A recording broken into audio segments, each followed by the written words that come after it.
안녕하세요.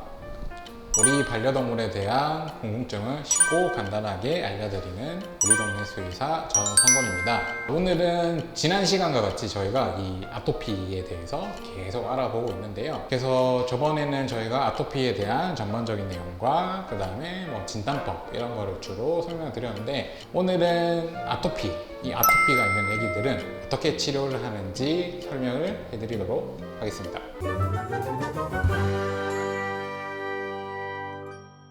아토피의 원인은 여러 가지 복잡한 면역 체계가 관여를 하기 때문에, 예를 들어서 제가 이렇게 상처가 나서 이 상처를 꿰매고 나서 실밥을 제거하고 하면 치료가 끝나는 정도가 아니라, 이 아토피라는 질환은 결국은 장기적으로 계속 관리를 해야 되는 질환임을 제가 예전부터 계속 설명을 드렸는데요. 그렇기 때문에 이 치료법이라고 하면 단기간에 1, 2주 정도 아니면 한 달 정도 적용하는 게 아니라, 아토피라고 진단이 된 애기들은 평생을 계속 관리를 해야 되는 경우가 상당히 많습니다. 그래서 이 아토피를 치료를 하는 데는 크게 여러 가지 방법이 있는데, 첫 번째로는 이제 약, 그러니까 먹는 약이든 주사제든 약으로 처치를 하는 방법. 두 번째로는 이제 외용제라고 하면 이제 주로 스프레이 타입이나 아니면 샴푸 타입, 아니면 피부에 도포하는 그런 스팟온 타입이 될 수 있는데요. 그런 외용제가 있고요. 세 번째로는 이 아토피를 보조해주는 말 그대로 보조제가 있을 것 같습니다. 첫 번째로 저희가 이 아토피를 치료한 약, 그러니까 약이라고 하면 주사제, 그 다음에 경부제를 말하는 건데요.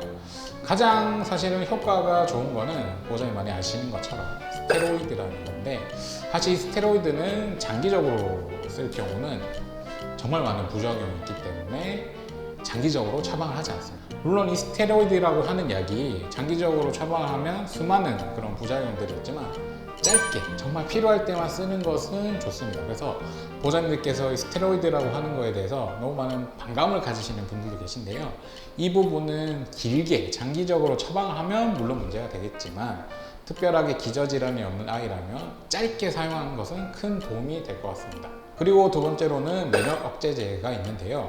이 부분 같은 경우도 보통은 애기들이 이 스테로이드랑은 다르게 이 면역에 대해서 관계하는 약을 투여를 하기 때문에 이 약 자체는 장기 투여를 해도 상관없어요. 하지만 보통 이제 이 약의 대표적인 부작용이 뭐냐면 구토를 하는 경우가 정말 많거든요. 그리고 이 약효가 일어나는데 한 달 정도까지 걸리기 때문에 이 약 자체도 장단점이 뚜렷하게 있습니다. 그리고 세 번째로는 이 소양감을 감소시켜주는 항히스타민제가 있는데, 어떤 애기들은 이 항히스타민제가 들어가면 정말 긁는 게 덜하고, 만약에 스테로이드를 사용한다고 했을 때 그 용량을 줄여주는 용도로 많이 사용을 하게 되는데요. 이 경우도 아이들이 반응을 보이는 애기들이 있고 반응을 보이지 않는 애기들도 있어요. 그렇기 때문에 애기들마다 다 다르므로 이 항히스타민제 같은 경우도 맞는 나이, 안 맞는 나이가 따로 있게 됩니다. 그리고 네 번째로는 요즘에 나온 약인데요. 아토피 치료제라고 하는, 매일매일 경구로 먹는 타입이 있고 4주나 6주에 한 번 주사를 맞는 타입이 있습니다. 보통은 아기가 약 먹이는 게 너무 힘들다 싶으면 보통 주사제를 먼저 적용을 해보기도 하고요. 약 먹이는 게 그래도 괜찮다라고 하면 보통 이 먹는 경구제로 적용해보기도 하는데, 이 둘의 공통점은 어쨌든 애기들이 아토피가 있는 상황이니까 가려움을 줄여주는 용도로 많이 사용합니다. 자, 이렇듯 저희가 약에 대해서 한번 알아봤는데요. 보통 이 약이라고 하면 사실은 정석은 없습니다.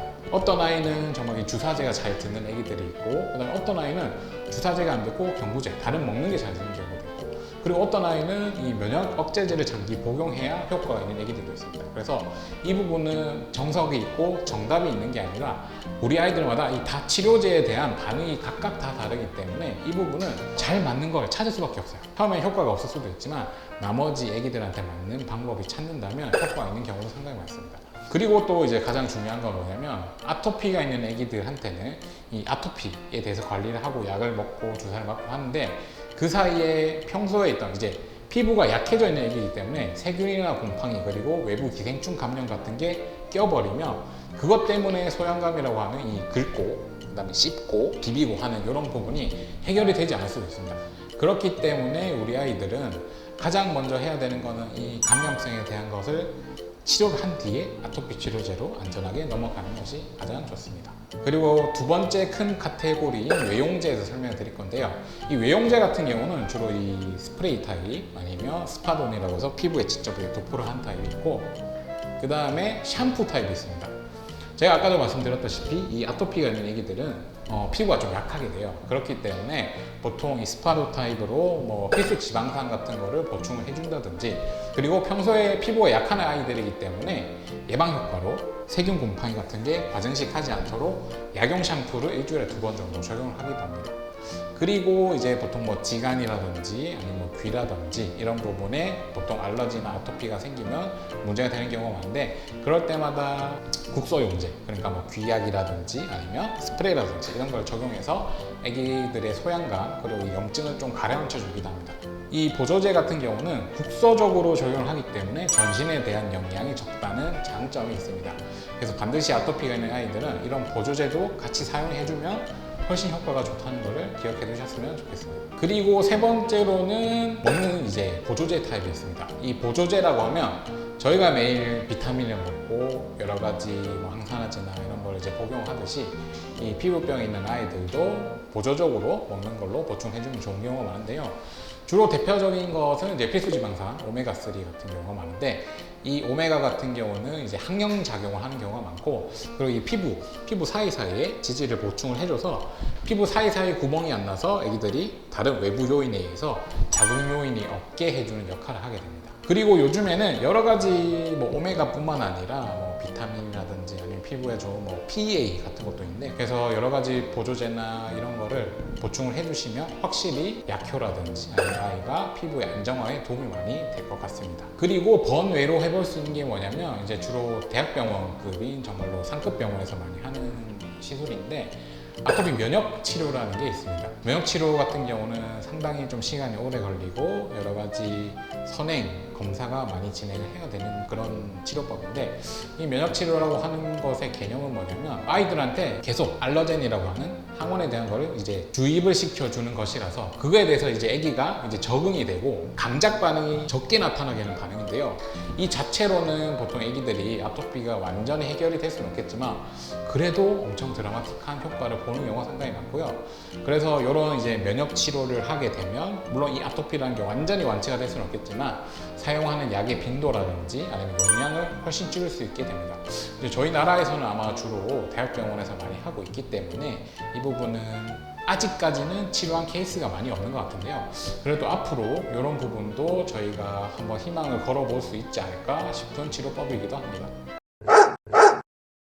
오늘은 저희가 이전부터 계속 알아본 아토피에 대해서 알아봤는데, 그리고 좀 더 구체적으로 치료법에 대해서 저희가 여러 가지 해봤죠. 그래서 이 치료법 같은 경우는 아기들마다 다 다를 수 있고 여러 가지 방법이 있기 때문에 보호자님들께서 꼭 피부에 대해서 수의사 선생님을 상담을 하시거나 아니면 뭐 피부과 전문의를 찾아가서 치료를 해주시는 게 가장 좋을 것 같습니다. 네, 오늘은 여기까지고요. 이 내용이 도움이 되셨다면 구독과 좋아요를 눌러주세요. 감사합니다.